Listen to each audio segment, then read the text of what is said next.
Hello दोस्तों, आज हम बात करने वाले हैं इंडोनेशिया की मोस्ट हॉन्टेड मूवी के बारे में, जिसकी एंडिंग सुनकर आप शॉक्ड हो जाएंगे, जिसका नाम है द कॉप्स वॉशर। वीडियो शुरू करने से पहले आप मेरे चैनल को सब्सक्राइब करना ना भूलें।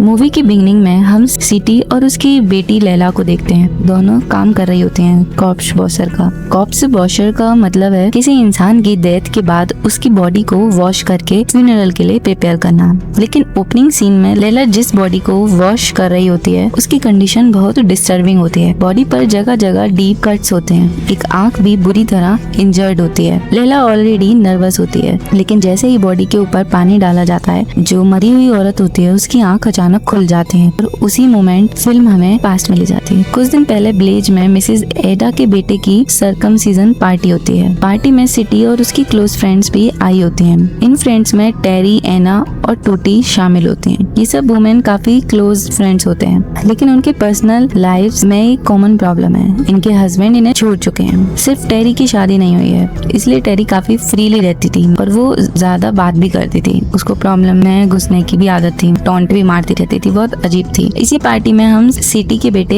एरिफ को भी देखते हैं। एरिफ कोई रेगुलर जॉब नहीं करता, बल्कि लोगों के घर रिपेयर करके पैसे कमाता है। उसकी एक क्लोज फ्रेंड है रिका, जिसके साथ एरिफ काफी बातें करता है। रिका का बहुत मेन रोल है इस मूवी में। पार्टी के बाद सब अपने अपने घर चले जाते हैं, लेकिन सिटी के साथ कुछ स्ट्रेंज हो रहा होता है। घर आकर सिटी प्रेयर करने लगती है, लेकिन प्रेयर के वक्त उसे अजीब वॉइस सुनाई देती है। उसे फील होता है जैसे कोई इनविजिबल प्रेजेंस उसके बिल्कुल पीछे खड़ी है। कभी मिरर में उसे अपना नॉर्मल रिफ्लेक्शन नहीं, बल्कि अपना ही एक डिस्टर्बिंग घोस्टली वर्जन दिखाई देता है। सिटी ऑलरेडी मेंटली डिस्टर्ब होती है, ऊपर से लैला भी अपनी मदर के साथ खुश नहीं होती। लैला एक्चुअली मेकअप आर्टिस्ट बनना चाहती है, लेकिन सिटी चाहती है कि लैला भी वही काम करे जो उनकी फैमिली जनरेशन करती आ रही है, यानी कॉप्स वॉशिंग। कॉप्स वॉशिंग का मतलब मैं अभी आपको बता चुकी हूँ, जो डेड बॉडीज को क्लीन करते हैं। लैला को ये बिल्कुल पसंद नहीं है, लेकिन उसके पास और कोई ऑप्शन भी नहीं है। तभी विलेज में अनाउंसमेंट होती है मिसेस एडा की डेथ हो गई है। सिटी ये सुनते ही तुरंत एडा के घर पहुंचती है और वहाँ का सीन देखकर वो डिस्टर्ब हो जाती है। एडा की बॉडी पर खून ही खून था, मतलब ब्लड से कवर होती है उसकी बॉडी। उसकी बॉडी पर ब्रूचल इंजरीज होती हैं। ये किसी नॉर्मल डेथ जैसी बिल्कुल नहीं लगती। सिटी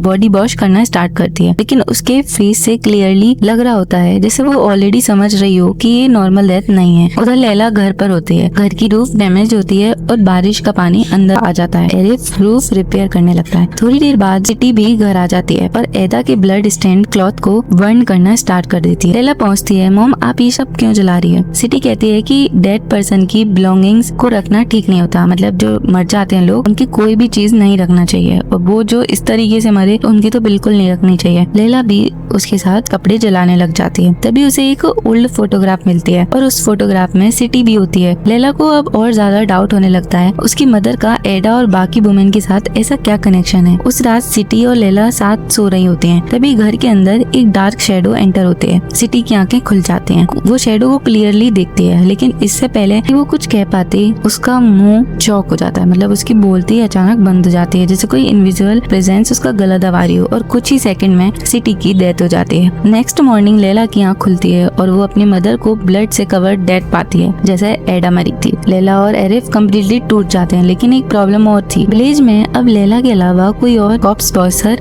नहीं बचा, इसलिए अपनी मदर की बॉडी भी लैला को ही वॉश करनी पड़ती है, जो उसके लिए आसान नहीं था। लैला अपनी मदर की बॉडी वॉश करती है। उसकी मदर की आईज बार बार ओपन हो रही होती हैं। लैला प्रेयर करते हुए उसकी शोल को पीस देने की कोशिश करती है, और तभी उसे सिटी के माँ के अंदर कुछ स्ट्रेंज दिखाई देता है। लैला केयरफुली चेक करती है और उसे मिलता है परवेट वायर, मतलब एक लोहे का तार। लैला समझ नहीं पाती कि ये वायर सिटी के माउथ के अंदर आया कैसे है, लेकिन वो उसे संभाल कर रख लेती है। सिटी के फ्यूनरल के बाद भी लैला अपनी मदर को भुला नहीं पाती। उसकी माँ जिस बेडशीट पर मरी थी उस पर पूरे खून ही खून था, वो बेडशीट भी नहीं जला पाती और वो उसी बेडशीट पर सो जाती है। सिटी की फ्रेंड्स ये सब नोटिस करते हैं। टेरी को लगता है कि एडा और सिटी की डेथ के पीछे जरूर कोई सुपरनेचुरल रीजन है, और जैसे ही टेरी ये बात बोलती है उसकी फिंगर एक्सीडेंटली कट हो जाती है, जैसे कोई इनविजिबल फोर्स उसकी बात का रेस्पॉन्स दे रही है। सिटी की सोल की पीस के लिए विलेज में प्रेयर सेरेमनी रखी जाती है। लैला भी वहाँ प्रेजेंट होती है, लेकिन प्रेयर के बीच उसे कुछ स्ट्रेंज दिखने लगता है। उसे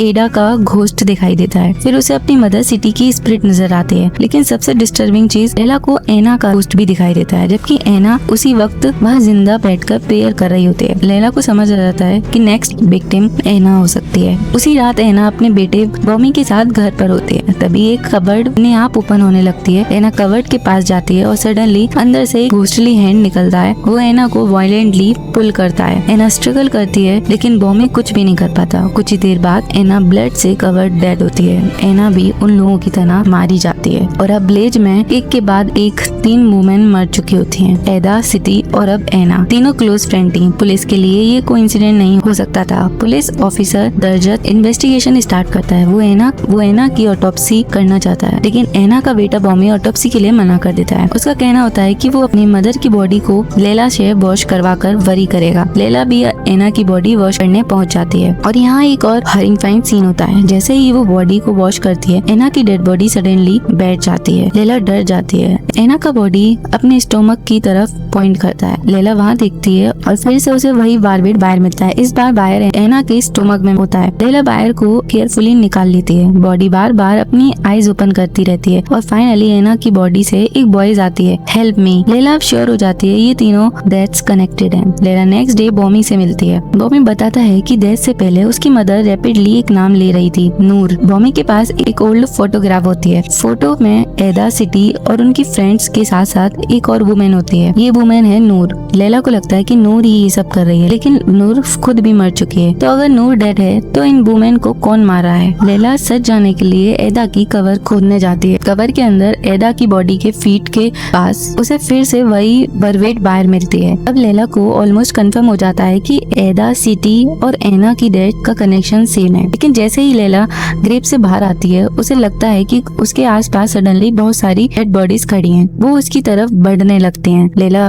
पैनिक हो जाती है और वहाँ से भाग जाती है और एदा की ग्रेव ओपन ही रह जाती है। नेक्स्ट मॉर्निंग पूरे विलेज में न्यूज फैल जाती है कि किसी ने एदा की ग्रेव को छेड़ा है। लेला अब एदा के घर जाती है। वो ओल्ड फोटोग्राफ्स और क्लूज सर्च कर रही होती है, तभी टूटी वहाँ आती है। लेला उसे नूर के बारे में पूछती है। टूटी सडनली पैनिक करने लगती है। वो कहती है नूर इविल थी और फिर अपने ही फेस को स्क्रैच करने लगती है। लेला कम्प्लीटली डर जाती है लेकिन कुछ सेकंड बाद सब कुछ नॉर्मल हो जाता है और तब रियल टूटी वहाँ आती है। मतलब पहले जो टूटी लेला को दिख रही थी वो सिर्फ एक विजन था। घर वापस आने पर एरिफ को लेला का ग्रेव डिगिंग टूल मिल जाता है, मतलब जिससे उसने कवर खोदी थी उसको वो कुल्हाड़ी मिल जाती है। एरिफ लेला को समझाता है कि उसे ये सब इन्वेस्टिगेशन बंद कर देनी चाहिए लेकिन लेला उसे बारबेट बाहर के पीसेस दिखाती है। वो कहती है माँ अपने आप नहीं मरी, किसी ने उन्हें मारा है, मुझे पता करना है कि किसने। लेला को अब लगता है कि ये कर्स है लेकिन अनफॉर्चुनेटली टेरी उनकी बात सुन लेती है और वो पूरे गाँव में ये सब फैला देती है कि नूर के कर्ज की वजह से विलेज की वुमेन मर रही हैं। विलेज की वुमेन नूर के बारे में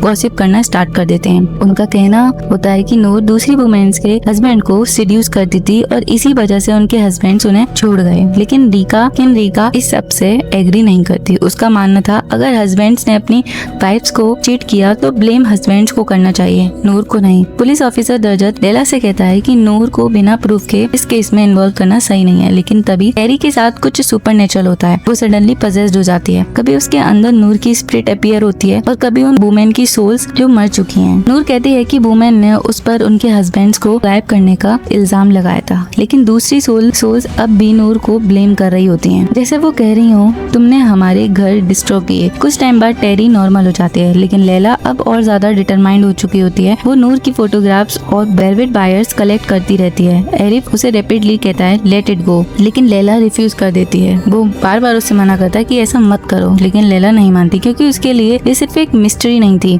ये उसकी मदर के किलर को फाइंड करने का मिशन था। उस रात लेला सोती है और वहीं डार्क स्पिरिट जो सिटी को मार चुकी है अब लेला के रूम में एंटर होती है। वो एंटिटी लेला को पकड़ लेती है और लेला की भी डेथ हो जाती है। उसका फ्यूनरल हो रहा होता है। लेला को ग्रेव में बरी कर दिया जाता है लेकिन सडनली लेला की आंख खुल जाती है और वो ग्रेव के अंदर से जिंदा उठती है। तब रिवील होता है ये सब सिर्फ लेला का नाइटमेयर था। लेला शॉक में उठती है और सीधा रीका के घर चली जाती है। रीका के घर लेला को कुछ फोटोग्राफ्स मिलती हैं। ये फोटोग्राफ्स हिडन होती हैं। इन्हें देखकर लेला को एक शॉकिंग ट्रुथ समझ आता है। रीका एक्चुअली नूर की डॉटर है, मतलब रीका ही थी जो नूर की बेटी थी जो स्टार्टिंग से उनके साथ रह रही थी। अब लेला को लगता है कि नूर के कर्ज और करंट डेथ के बीच रीका का भी कनेक्शन हो सकता है। लेला तुरंत टेरी के घर जाती है लेकिन तब तक बहुत देर हो चुकी होती है। तो नूर की स्पिरिट टूटी पर अटैक कर देती है। टूटी की डेथ हो जाती है। उसकी आई में भी बरवेट बायर का पीस डाल दिया जाता है। टेरी के घर लेला को डेड वुमेन की स्पिरिट दिखने लगती है और फिर उसे टूटी का घोस्ट भी दिखाई देता है। लैला समझ जाती है टूटी भी मर चुकी है। वो तुरंत टूटी के घर जाती है। बॉडी वॉश करते वक्त टूटी की बॉडी सडनली सिटिंग पोजीशन में आ जाती है और उसकी बॉडी से एक लॉन्ग वर्वेट वायर निकलता है। लैला उस वायर को रिमूव करती है, लेकिन उसके बाद बहुत सारी आत्माएं लैला के आसपास आ जाती हैं। वो अलग अलग आवाजों में उसे ब्लेम करने लगती हैं। लैला हेलुसिनेट करने लगती है। उसे लगता है कि वर्वेट वायर उसके अराउंड रैप हो रहा है। मतलब वो जो वायर था वो उसे खुद को जकड़ रहा है और वो कुछ कर नहीं पा रही, बोल नहीं पा रही, मतलब एक पैरालाइज सी हो गई है। रियलिटी में लैला फ्लोर पर गिरकर स्ट्रगल कर रही होती है। तभी पुलिस ऑफिसर दर्जत वहाँ पहुँच जाता है। उसके सामने लैला सडनली नॉर्मल हो जाती है और बिना टाइम वेस्ट किए लैला सबके सामने रीका को ब्लेम कर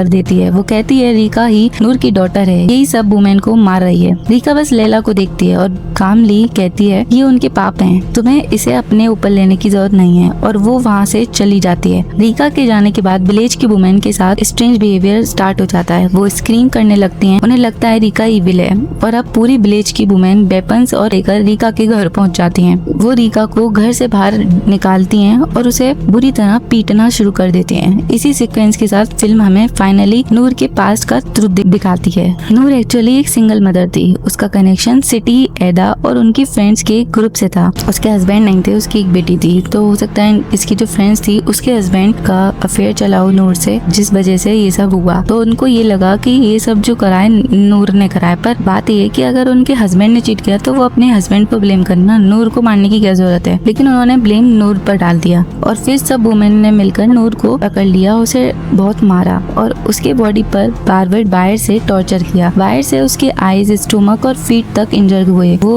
उस दर्द को सहन नहीं कर पाई, इसलिए वो मर गई और अब उसकी स्पिरिट एग्जैक्टली वही पेन उन वुमेन को फील करवा रही है। इसीलिए हर विक्टिम की बॉडी से बारबेट वायर मिलती है। नूर उन्हें वही पनिशमेंट दे रही है जो पनिशमेंट उसे दी गई थी। रीका नूर की डॉटर थी। उसने अपनी मदर को अपनी आईज के सामने सफर करते हुए देखा था, इसलिए वो सब कुछ जानती है। लेकिन करंट सिचुएशन में रीका खुद भी इनोसेंट नहीं रह पाई। विलेज की वुमेन अब वही मिस्टेक रिपीट कर रही हैं। जैसे पहले उन्होंने नूर को ब्लेम करके टॉर्चर किया था, अब वो रीका को ब्लेम करके उसे मार रही हैं। रीका उन्हें समझाने की कोशिश करती है लेकिन कोई उसकी बात नहीं सुनता। लैला ये सब देख रही होती है। तभी उसकी मदर सिटी की स्पिरिट उसके पास आती है और कहती है कि ये सब गलत है। लैला को फिर फाइनली समझ आ जाता है अगर रीका को भी मार दिया गया तो ये रिवेंज कभी एंड नहीं होगा। लैला रीका को बचाने के लिए भीड़ में चली जाती है, लेकिन वो सब औरतें लैला को भी मारना स्टार्ट कर देती हैं। लैला को बचाने के लिए उसका भाई एरिफ भी बीच में आ जाता है, लेकिन एक वुमेन का वेपन एरिफ के हेड पर लग जाता है। एरिफ बैडली इंजर्ड हो जाता है और कुछ ही देर बाद एरिफ की डेथ हो जाती है। अब वो सब औरतें रियलाइज करती हैं कि उन्होंने क्या कर दिया है, लेकिन तब तक बहुत देर हो चुकी होती है। रीका भी सर्वाइव नहीं कर पाती।